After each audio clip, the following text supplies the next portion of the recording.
The Book of Obadiah. First and foremost, all praises to the Most High and His begotten Son. Now it says, the Book of Obadiah, chapter 1, verse 7. It says, all the men of your confederacy shall force you to the border. The men at peace with you shall deceive you and prevail against you. All the men of your confederacy shall force you to the border. The men at peace with you shall deceive you and prevail against you. Who is that talking about? The Most High is talking about Esau.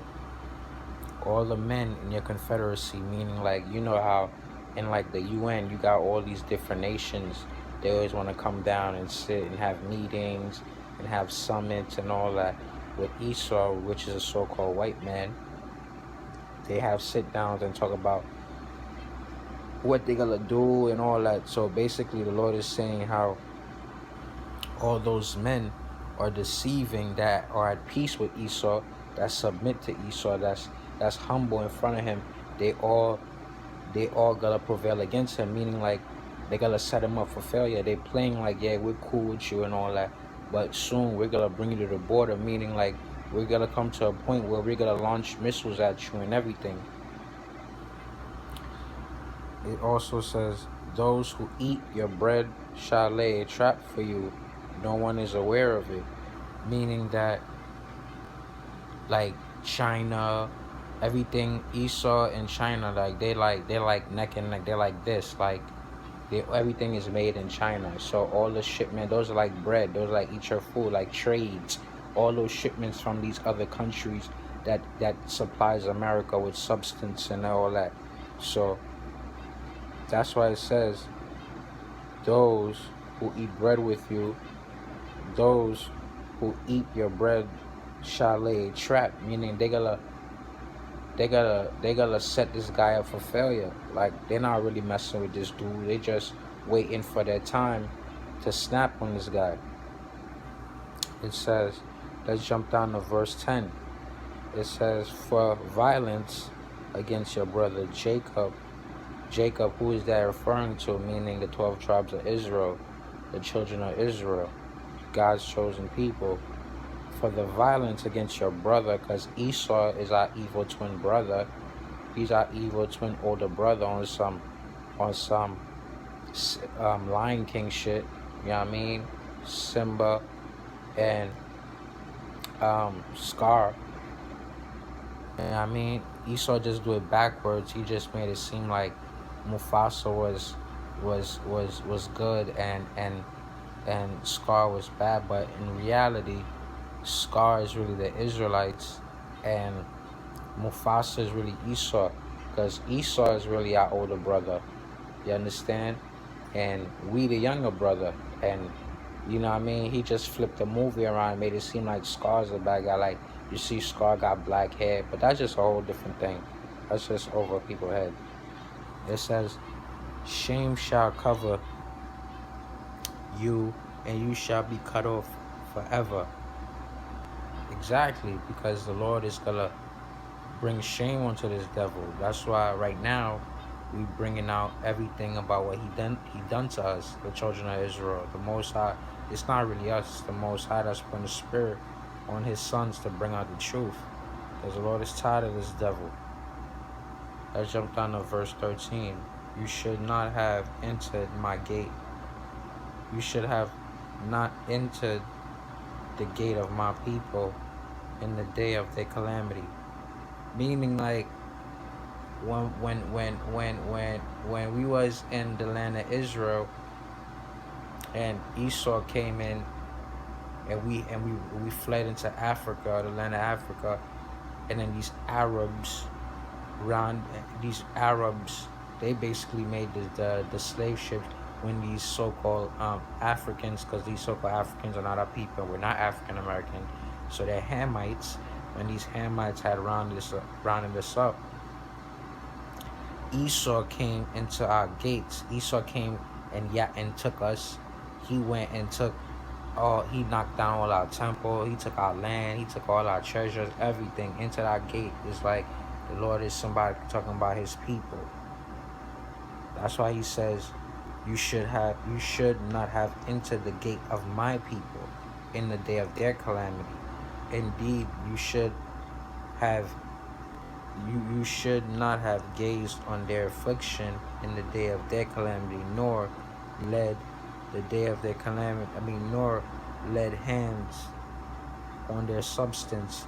You see, substance again, meaning that he came and took our land. He took everything from us, including us, in the day of their calamity, when we fell, when we was brought here to America to serve captivity. That's why they always make all these slavery movies. You know what I'm saying? So that's Esau also letting us know, like, it really happened. Like, it's the truth. So can't know, and us going into slavery on slave ships is actually in the Bible. It's in Deuteronomy. So, you know what I mean? The shoe fits. Jump down to verse 15.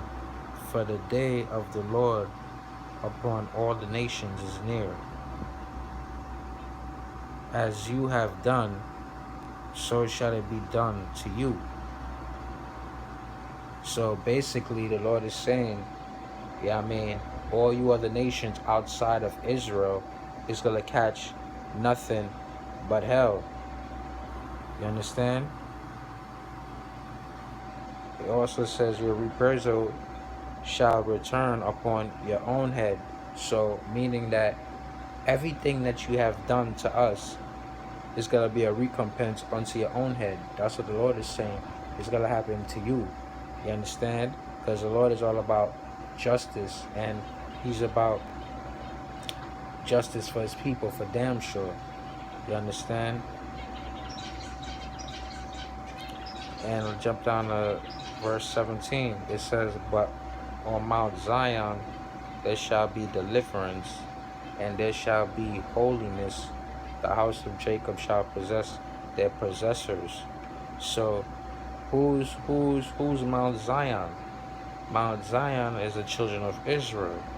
There shall be deliverance. It didn't say the whole world. It didn't say the Chinese people. It didn't say the so-called white man. It didn't say the white people. It says, but on Mount Zion. It could have said the whole world. It could have said everybody.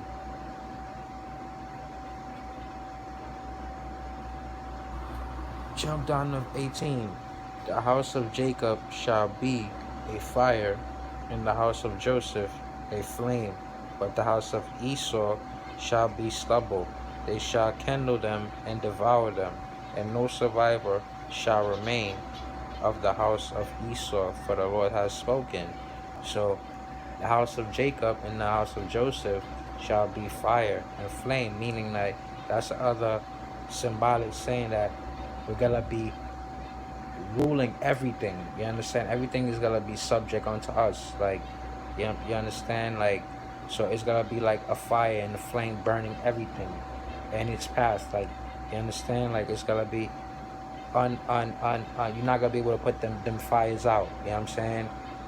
So, in the house of Esau stubble, meaning like, you know, when it's like dust. It's like nothing. Like, you know what I'm saying? You just blow it and it blows away. It's nothing.